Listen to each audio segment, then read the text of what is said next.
Bom dia, boa tarde ou boa noite. Quem nos fala é o professor Cláudio, da disciplina do componente curricular de Geografia, né?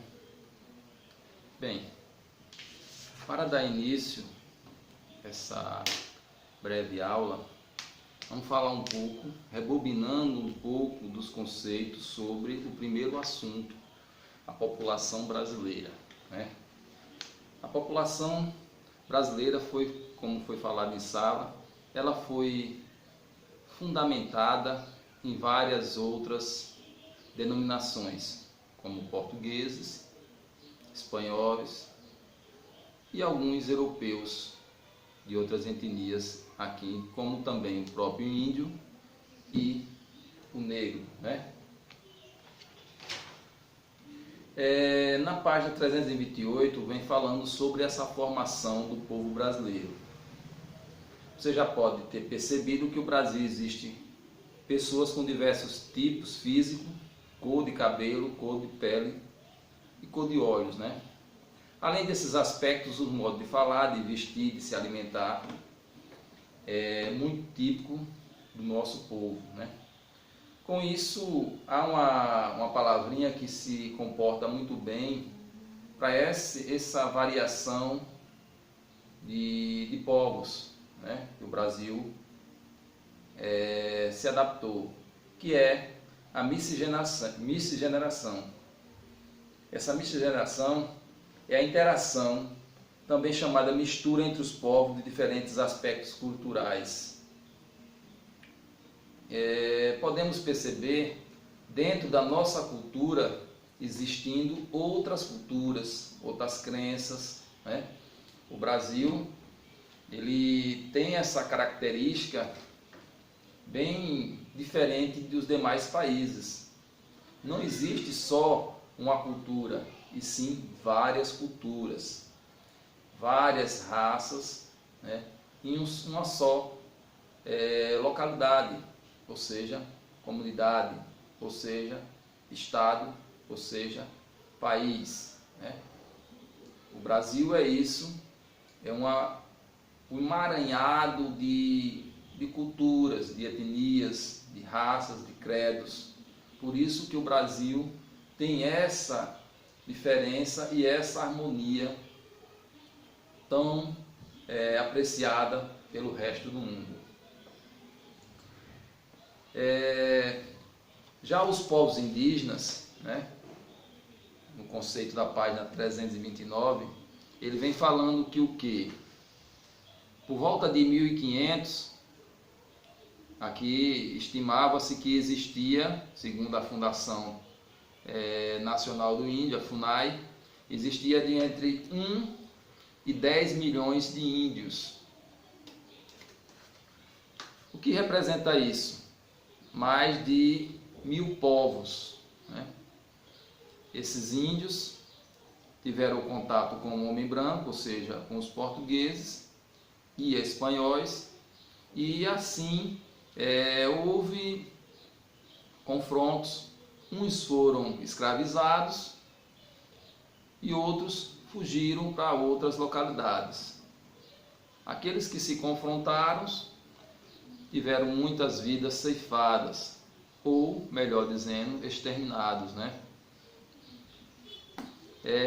No início do século XVI, com a chegada dos colonizadores portugueses, houve uma grande redução do número de indígenas, em razão da mortalidade por causa de confrontos e também de doenças adquiridas pelo contato com os europeus.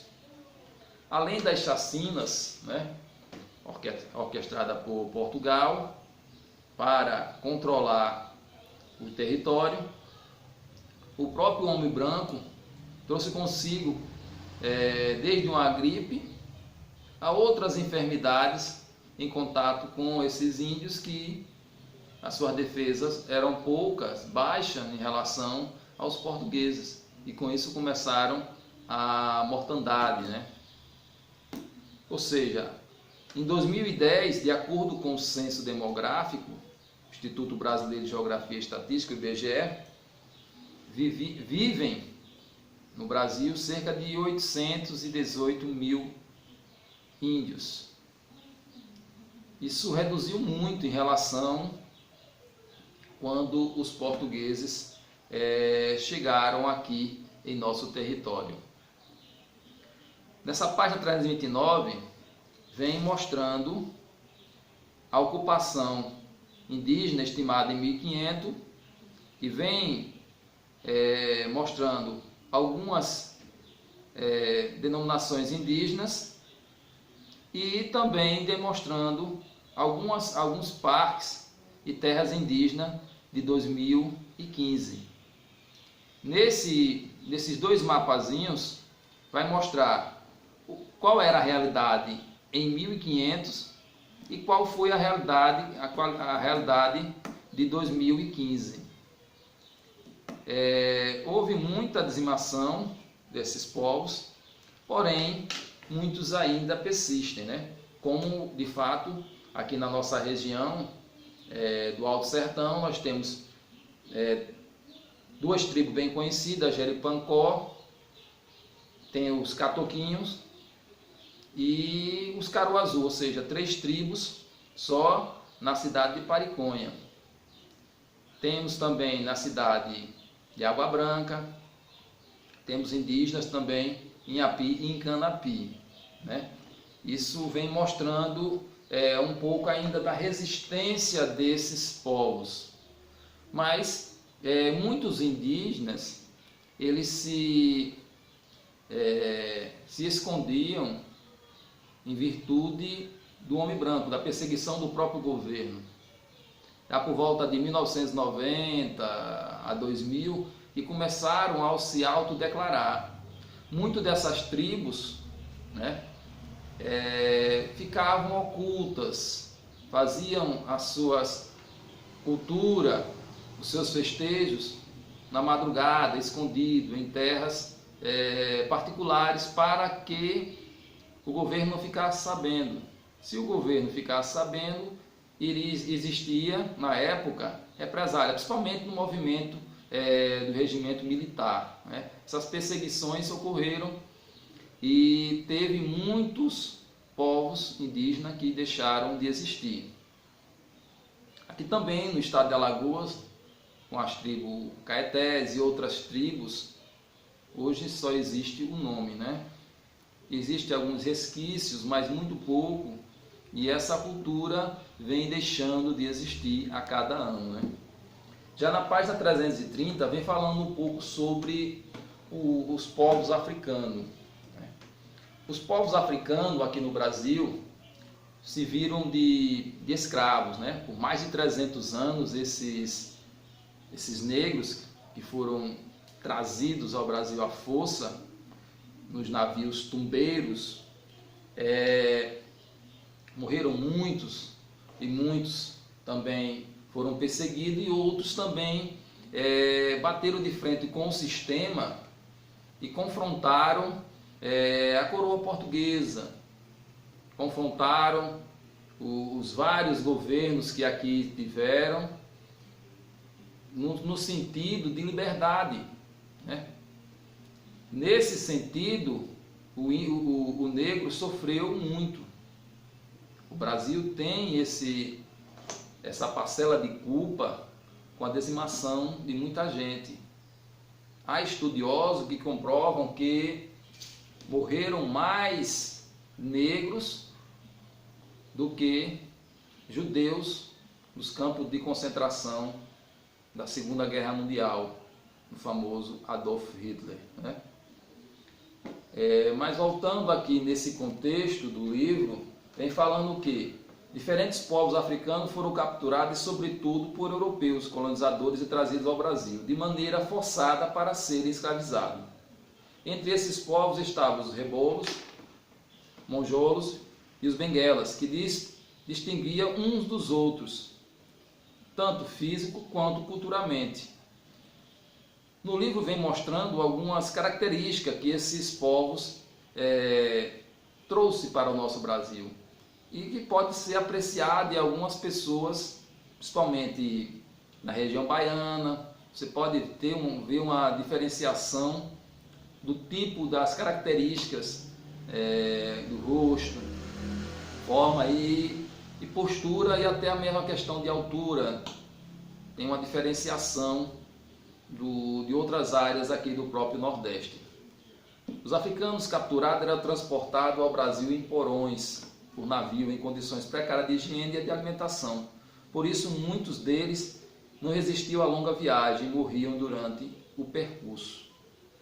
Como vem mostrando na figura aqui ilustrada do livro, fala que esses navios se passavam mais de 3 meses navegando até chegar aqui, e falta de higiene, pouca alimentação e outras coisas mais danificavam, e muitos morriam. A realidade é essa, muitos morriam. Já aqui no Brasil, há alguns relatos de alguns historiadores que demonstram que a vida útil de cada escravo era em média de 7 anos. Ou seja, começava a trabalhar cedo da manhã e ia até, digamos assim, a boca da noite, né? Sem descanso, de domingo a domingo.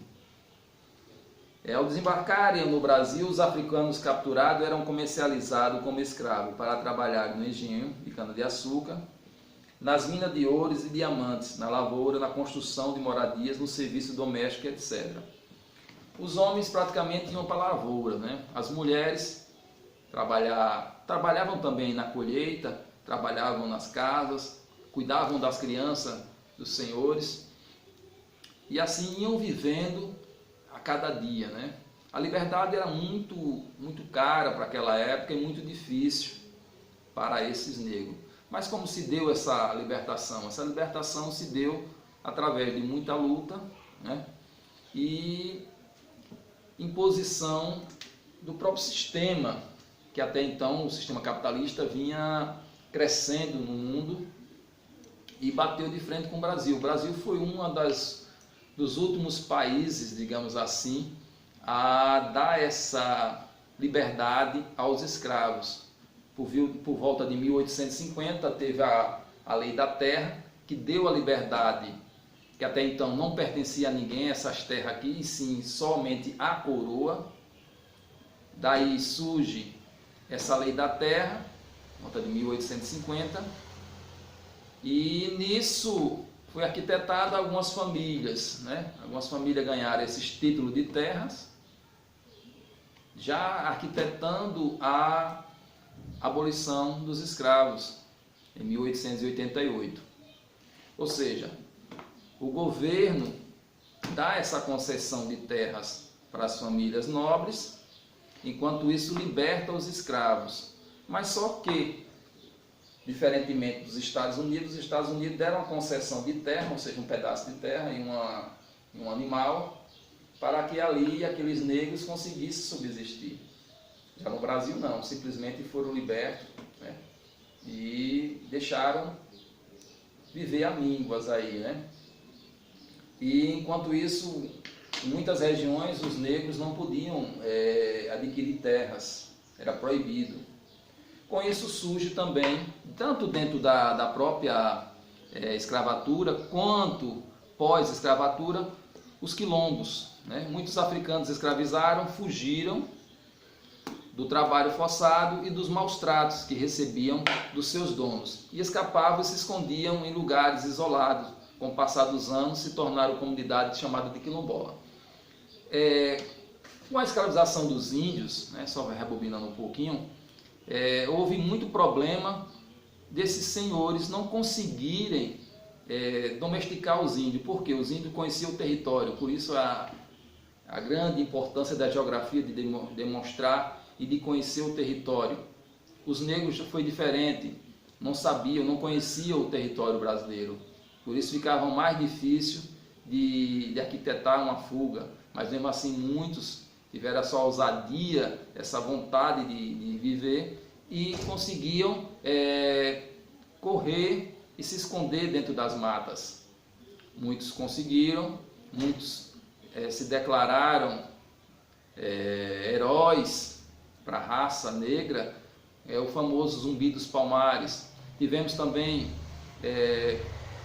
quilombos aqui em Delmiro Gouveia, no povoado Cruz, ainda tem uma concentração de negros, ou seja, um quilombo reconhecido nacionalmente, que foi uma sequela desse processo de escravização, né?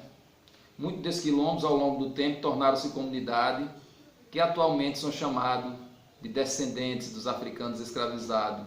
Nos dias atuais, esses descendentes, que são livres, formam as chamadas comunidades quilombolas. Segundo a Fundação Cultural do Palmares, atualmente estão distribuídas no território brasileiro cerca de 3.000 comunidades quilombolas. Nesse mapa abaixo, na página 331, vem mostrando essa quantidade de comunidades de quilombos espalhadas pelo Brasil. Em Alagoas, nós contemos 68 comunidades, né? Temos aqui também na Serra das Viúvas, na área de Água Branca, tem essas comunidades também, né? Em Água Branca tem espalhado. E logo abaixo, gente, tem um pequeno questionário a ser respondido: qual o estado brasileiro que possui a maior quantidade de quilombos e qual apresenta a menor quantidade. Algumas pessoas responderam, outras não.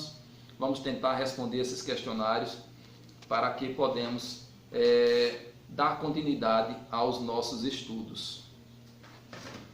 Na página 332 e na página 333 tem uma atividade. Vocês respondam e logo em seguida. E aqueles que já responderam, tá ok. Alguns já foram feitas essas pesquisas, né, tanto do segundo quesito quanto do quarto quesito, a letra C, já foi feita essas pesquisas, né? Alguns, outros que não fizeram, possam fazer. E vamos dar continuidade daqui a pouco sobre os povos europeus colonizadores.